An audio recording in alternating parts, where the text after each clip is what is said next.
એકવાર એક સાધક હતો ગુરુજી, એણે એટલી સાધના કરી અને એ સાધનામાં એણે એક બિલાડીને વશ કરી.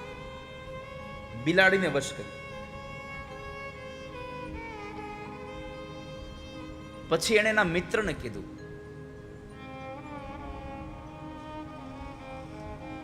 કે મારી સાધનાથી મેં બિલાડીને વશ કરી. એટલે એના મિત્રે પૂછ્યું કે બિલાડીને વશ કરી? અરે એનો સ્વભાવ બદલી નાખ્યો. કેમ? અરે એના માથા ઉપર હું દિવેટિયું રાખી અને પછી સાધના કરું. બિલાડીના માથા ઉપર. પોતે સાધનામાં બેસે, બાજુમાં બિલાડી બેસે, એના માથા ઉપર. જેમ આપણે બાજુ પર કેમ દીવો પ્રગટાવીએ, એમ ઓલી બિલાડીના માથા ઉપર કોડિયું મૂકે. આને નક્કી કર્યું, જોવું જવું યાર, બિલાડી વશ થઈ જાય, એનો સ્વભાવ ભૂલી જાય.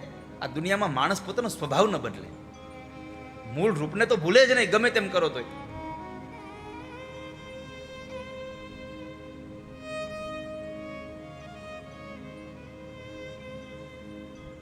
લોહીમાં હોય ને ગમે તેમ કરો ને લોહી બદલી નાખો ને તોય ન થાય.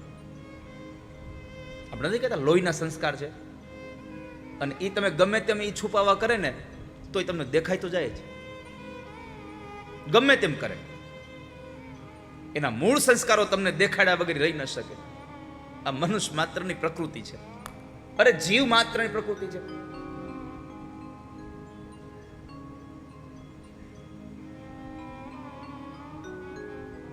એટલે આ યુવાને કહ્યું મારે જોવાવું પડશે. અરે આવો આવો સાંજે, હું સાધનામાં બેસું, બિલાડીના માથા પર હું દીવો કરું, એમ જોવું પડશે. આવ્યો, બેસાડ્યો. પેલી બિલાડીને બેસાડી, બિલાડીના માથા પર ઓલા કોડિયું ભર્યું દિવેલનું, એમાં વાટ મૂકી, પ્રગટાવી, બેસી ગયો.